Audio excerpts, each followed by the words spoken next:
Good morning. 8वी शिष्यवृत्ती परीक्षा 2021 आपण बुद्धिमत्ता विषयीची प्रश्नपत्रिका पाहतोय. आज आपण शेवटचं काही प्रश्न पाहणार आहोत. 59 ते 75. आकृतीत एकूण किती त्रिकोण आहेत?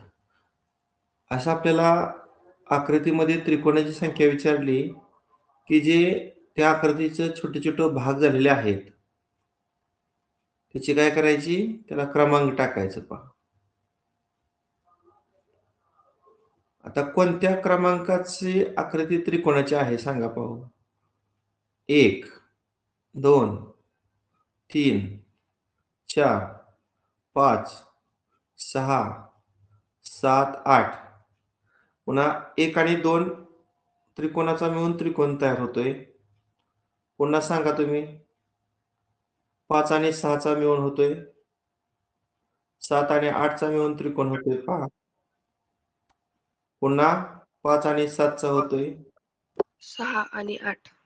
6 आणि 8 चा होतोय. अजून 4, 5, 6 चा मिळून एक होतोय का नाही? तिघांचा मिळून होतोय असं सांगा. पुन्हा 3, 4, 5, 6 चा मिळून एक होतोय बघा. 3, 4, 5, 6 चा मिळून एक होतोय.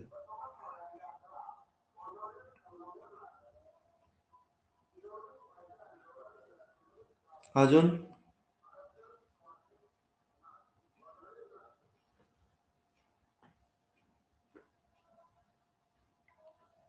पुन्हा 1 ते 6 अंकाचा मिळून एक होतोय मला वाटतं. 1 ते 6. बघा तुम्ही आकृतीत वरच्या.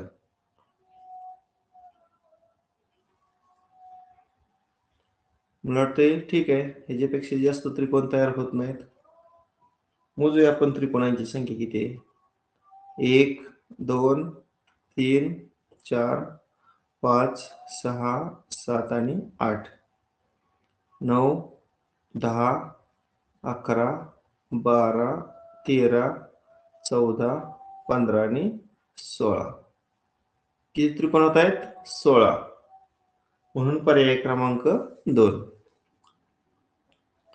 शेजारच्या आकृतीत एकूण घनांची संख्या किती आहे? आता ह्याच्यामध्ये काय करूया? हे बघूया. ही 1 नंबरचा 2, 3, 4 आणि 5. म्हणजे तळाला 5 आहेत. बरोबर आहे ना? असं थर किती आहेत रे?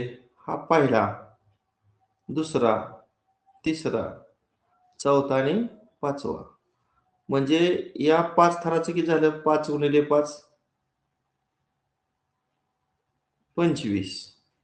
आता या थरात किती दिसतायत रे ठोकळे बघा. 1, इथे 1, 2 आणि इथे 1, 3. 3 आहेत हे की नाही? आणि ह्या शेवटच्या वरच्या थरात 2 दिसतायत. इथं 1 आणि इथे 1.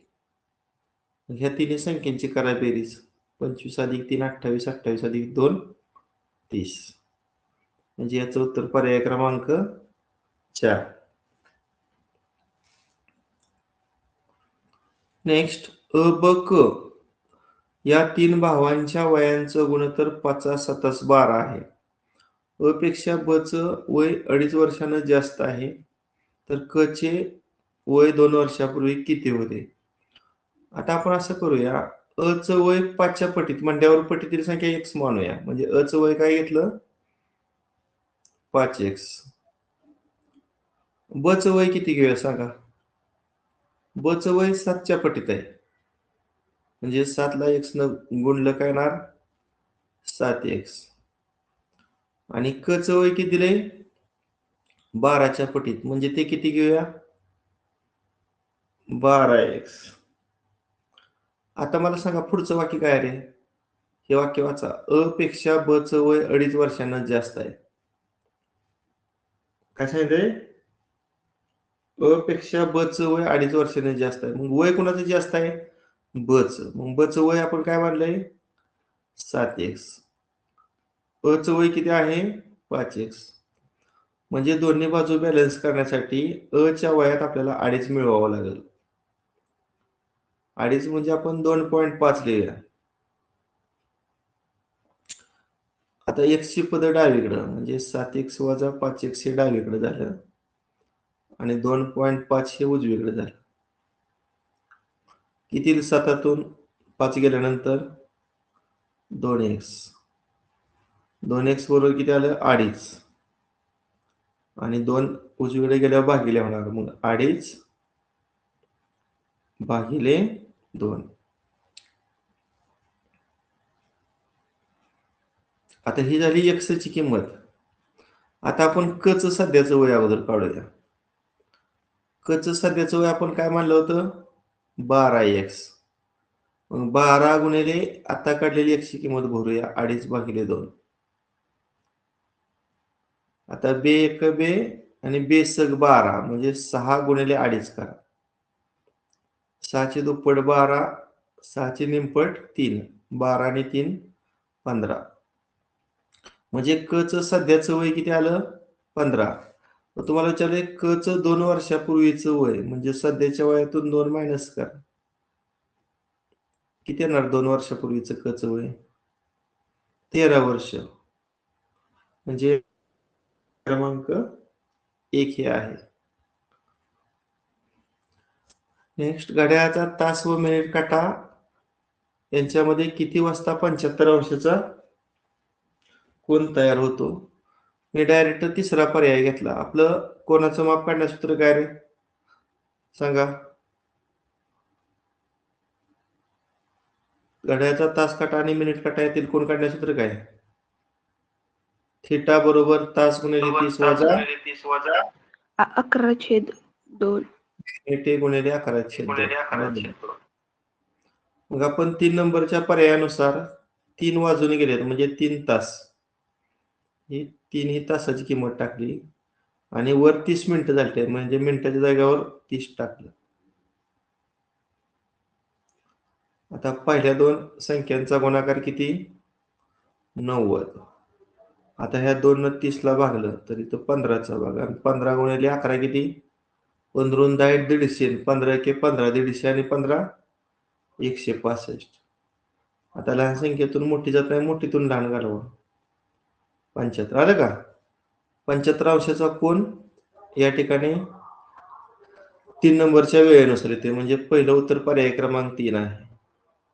आता पर्याय क्रमांक 4 आपण ताळा करून पाहूया.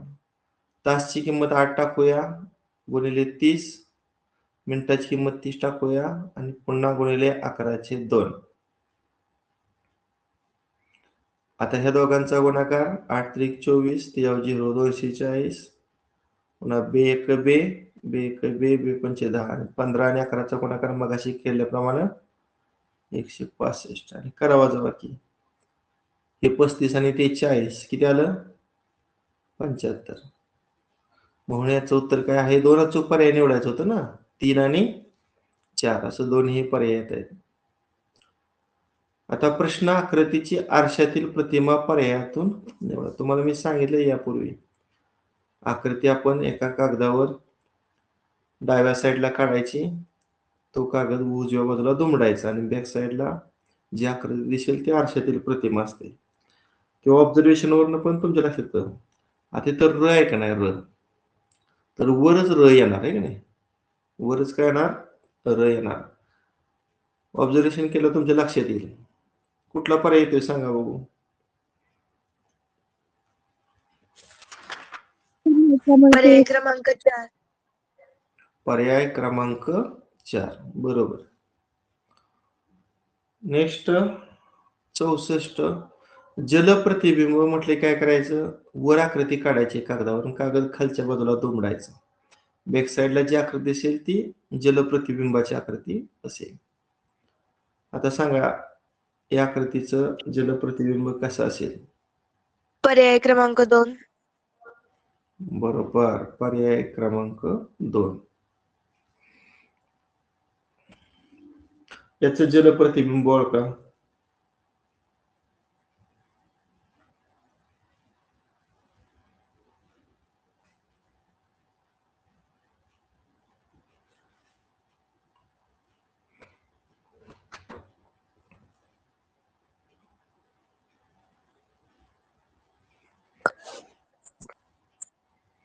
ही तर ड्रॉपच झाली, ही पण ड्रॉप झाली. कारण हे जे आहे का नाही, पर्याय क्रमांक थोडासा बदल एक लक्षात ठेवा. इथं जी दुहेरी रेषा नाही, दुहेरी रेष, त्या दुहेरी रेषेला ही रेषा नाही. बघा कुठला येणार सांगा. पर्याय क्रमांक 1. पर्याय क्रमांक 1 बरोबर. आता हा मनोरा आहे. बघा ऑब्झर्व करूया मनोरा. आता इथं 11 आहे आणि इथं 28 आहे. आता मला सांग 11 कुठं आहे रे? खालून 2 नंबरच्या ओळीत डावीकडे आहे आणि 28 त्याच ओळीत कुठं आहे? उजवीकडे आहे. बरोबर. आता हे 17 आणि 12चं स्थान बघा. 17 आणि 12. 17 ज्या ओळीत डावीकडून 2 नंबरला आहे त्याच ओळीत उजवीकडून 2 नंबरला 12 आहे.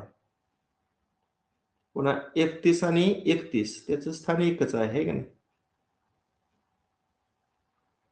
आता ह्या दोघांपासून तयार होणारी आकृती पहा किंवा स्थान सरळ पाहिले तरी लक्षात येते तुमच्या. आता 2 नंबर चेक करूया आपण. 37 कुठं आहे? 37 बघा इथं ताल आहे डावीकडून 3 नंबरला. मग उजवीकडून 3 नंबरला कुठला आहे? 26 आहे. 22 कुठं आहे पहा 22. खालून 2 नंबरच्या ओळीत डावीकडून 3 नंबरला आहे. मग उजवीकडून 2 नंबरला कोण आहे? 20. इथं 32 बघा कुठं आहे? 32. 32 कुठे गेलं 32? सर पर्याय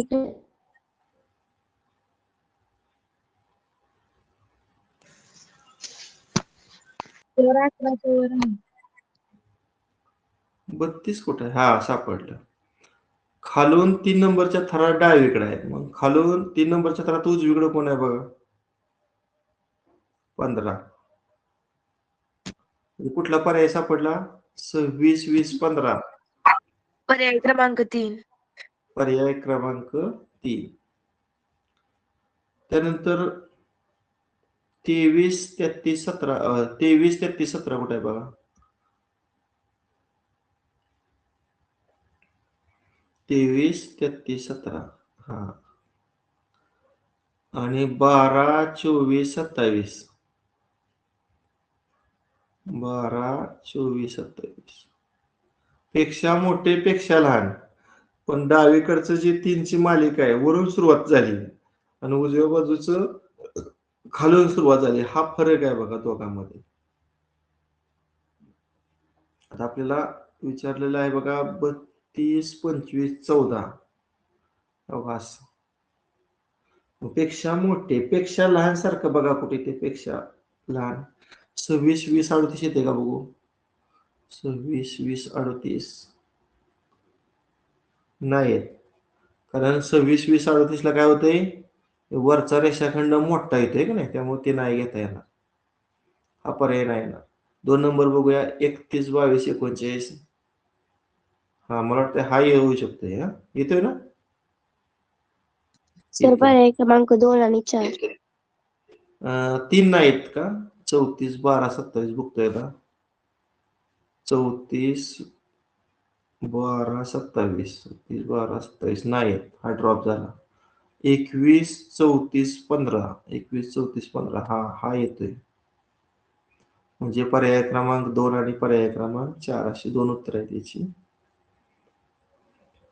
आणि शेवट 68, 18 त्यानंतर किती आहे? 32 त्यानंतर 14 त्यानंतर 17 त्यानंतर 37 पुन्हा प्रश्नचिन्ह आहे. पुन्हा 31 आहे आणि शेवटी 12 आहे. रेषाखंड काढूया म्हणजे क्रमांक पुन्हा खाली यायचं, पुन्हा तिरकं जायचं, पुन्हा खाली यायचं, पुन्हा तिरकं जावं लागलं की नाही? पुन्हा खाली पुन्हा तिरकं. मग आता इथं राहिलं कुठलं? 39 ना? मग आहे का 39 चा पर्याय? पर्याय क्रमांक 3. बघा मनोऱ्याची 3 मार्क आपल्याला सहज मिळून जात आहे. आता प्रश्न क्रमांक 69 चे करा मालिकेच्या लयबद्ध मांडणीतील प्रश्नचिन्हाच्या जागी येणाऱ्या पदांचा पर्याय निवडा. साधारणतः तुम्ही ऑब्झर्वेशन केलं तर 5 आपण एक गट करूया. पुन्हा ह्या 5 चा दुसरा गट, पुन्हा ह्या 5 चा तिसरा गट, पुन्हा ह्या 5 चा चौथा. असं एकूण किती गट झालं? 5 झालं. आता प्रत्येकामध्ये एकूण 5च अल्फाबेट्स आहेत. कोणकोणतं? ए, बी, सी, डी, ई. ए, बी, सी, डी, ई. ए, बी, सी, डी, ई. ए, बी, सी, डी, ई. ए, बी, सी, डी, ई. आता चेंज काय आहे ते आपण चेक करूया. 1 नंबरचा जो गट आहे तो तुम्हाला पूर्णपणे आहे असा दिलेला आहे. आता 2 नंबरच्या गटात काय बदल केलाय सांगा ह्यात? हा जो ए आहे का नाही तो बी न रिप्लेस केलाय. बरोबर ना? बाकी अल्फाबेट आहे असं बी, बी, सी, डी, ई. आता पुढच्या गटात काय केलं असणार आहे सांगा बघू. आता 2 नंबरच्या गटात ए ला बी न रिप्लेस केलं. आता 2 नंबरचा जो गट आहे त्यात बी ला सी न रिप्लेस करायचं. म्हणजे काय राहणार? 2 नंबरचा गट, सॉरी 3 नंबरचा गट ए, सी, सी, डी. म्हणजे ह्या प्रश्नचिन्हाच्या गाव काय आलं? सी आलं. आता 4 नंबरचा गट जो आहे त्यामध्ये सी ला डी न रिप्लेस करायचं. म्हणजे इथं जे सी आहे का नाही त्याला डी न रिप्लेस करायचं. म्हणजे ए, बी, डी, डी. ए, बी इथं बी येणार मग ए, बी, डी, डी. आणि शेवटच्यात डी ला ई न रिप्लेस करायचं. म्हणजे हा जो डी आहे का नाही त्याला ई न रिप्लेस करायचं. म्हणजे शेवटचा काय येणार? ए, बी, सी, ई, ई. मग 3 प्रश्नचिन्हाच्या ठिकाणी आपण काय भरलं बघा? सी, बी, सी. म्हणून याचं उत्तर पर्याय क्रमांक 4. समजलं का? हो सर. हा नेक्स्ट. आता इथं सुद्धा आपण एक 5 चा गट केला. हा पण 5 चा गट झाला.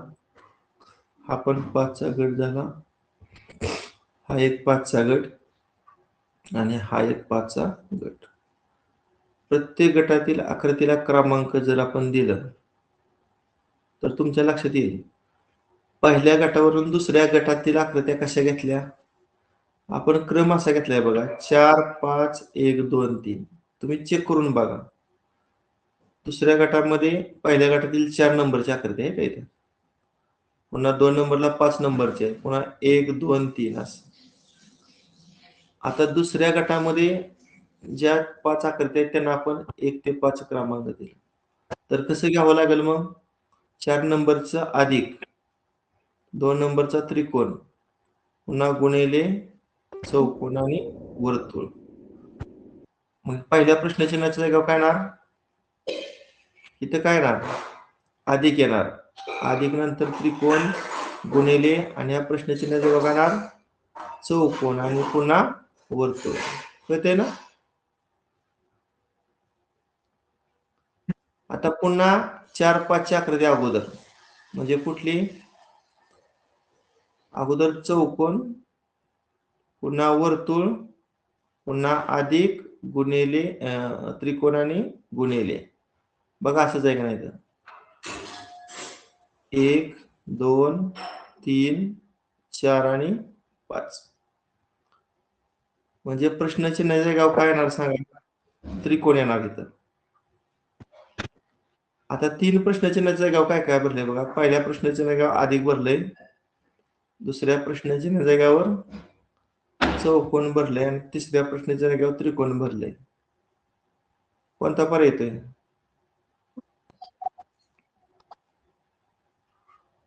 पर्याय क्रमांक 1 ना?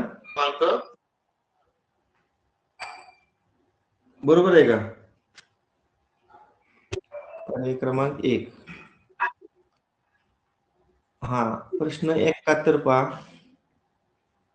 आपण जर 3-3चं गट केलं तर लक्ष द्या तुमच्या.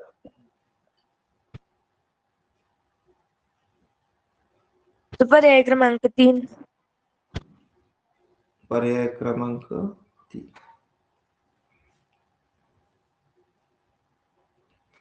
हा सांगा काय केलं. पहिल्या गटात 0 1 2.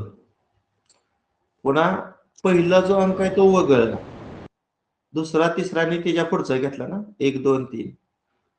पुन्हा यातला 1 वगळला 2 3 4. 2 वगळला 3 4 5. पुन्हा 3 वगळला म्हणजे पुढे येणार 4 5 6. 4 वगळला पुढे येणार 5 6 7. 5 वगळला 6 7 8. 6 वगळला 7 8 9. म्हणजे 5 6 5 6. पर्याय क्रमांक 3. एका सांकेतिक भाषेत बघा स ल ग हा शब्द 4 2 7 असा लिहितात. ल प व हा शब्द 5 8 4 असा लिहितात. ग व त हा शब्द 5 9 7 असा लिहितात. आता आपण कोणत्या अक्षराला कोणता अंक आहे पाहूया. पहिल्या आणि दुसऱ्यात रिपीट कोण आहे रे. ल बरोबर ना. मग पहिल्या आणि दुसऱ्या संख्यामध्ये कोणता अंक रिपीट आहे 4. म्हणजे ल साठी काय आलं. ल साठी काय आलं 4. म्हणजे पर्याय क्रमांक 3. आता दुसऱ्या आणि तिसऱ्यात रिपीट कोण आहे रे. व इथं व आहे इथं व आहे. दुसऱ्या आणि तिसऱ्या संख्येमध्ये कोणता अंक रिपीट आहे 5. म्हणजे व ची किंमत काय आली 5. आता पहिल्या आणि तिसऱ्यात कोण रिपीट आहे बघा. ग.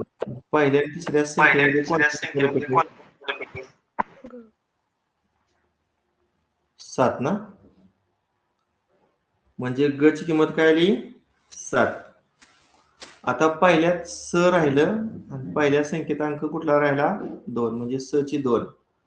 दुसऱ्यात प राहिला आणि अंक 8. आणि इकडे त राहिला आणि अंक 9. आता 2 नंबरचा प्रश्न वाचा. 12 वर्षाचा काळा काय म्हणतात रे. शब्द काय आहे तप. हा मग त साठी कोणता अंक वापरलेला आहे 8 9. हा त साठी 9 आणि प साठी 8 म्हणजे 98. पर्याय क्रमांक 4. आणि शेवटी ग अधिक प गुणिले स. सांगा ग साठी कुठला अंक 7 अधिक प साठी 8 आणि गुणिले स साठी 2. पदावली सोडवताना अगोदर गुणाकार करायचा की नाही.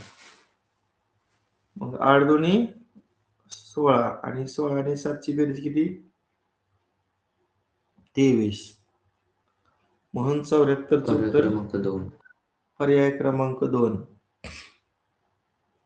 आणि शेवटचा प्रश्न. संख्यांच्या मांडणीतील सूत्र ओळखून प्रश्नचिन्हाच्या जागेचा योग्य पर्याय निवडा. 2 अचूक उत्तराचे पर्याय निवडा. आता मी दिलेल्या संख्यांचा चढता क्रम लिहितो. यात सर्वात लहान संख्या 43 ना रे. त्यापेक्षा मोठी 43. त्यापेक्षा क्रमांक 2 आणि 3. बरोबर आहे 59. त्यापेक्षा मोठी नाही एक राहिली ना 53. 53 राहिली 53. त्यानंतर 59. त्यापेक्षा मोठी 61. त्यापेक्षा मोठी 67, त्यापेक्षा मोठी 71 आणि सर्वात मोठी 73. आता ह्या जर सर्व संख्या पाहिल्या तर मूळ संख्या आहे रे का नाही. 73 पेक्षा मोठी मूळ संख्या कुठली रे? 79. म्हणजे पर्याय क्रमांक 3 बसला. आणि 43 पेक्षा लहान मूळ संख्या कुठली? 41. म्हणजे याचं उत्तर पर्याय क्रमांक 2 व पर्याय क्रमांक 3. ठीक आहे, अशा पद्धतीने आपली 2021 ची प्रश्नपत्रिका सोडवून पूर्ण झालेली आहे. बस करूया. उद्याच्या तासाला आपण 2022 ची प्रश्नपत्रिका चालू करू. Okay, bye.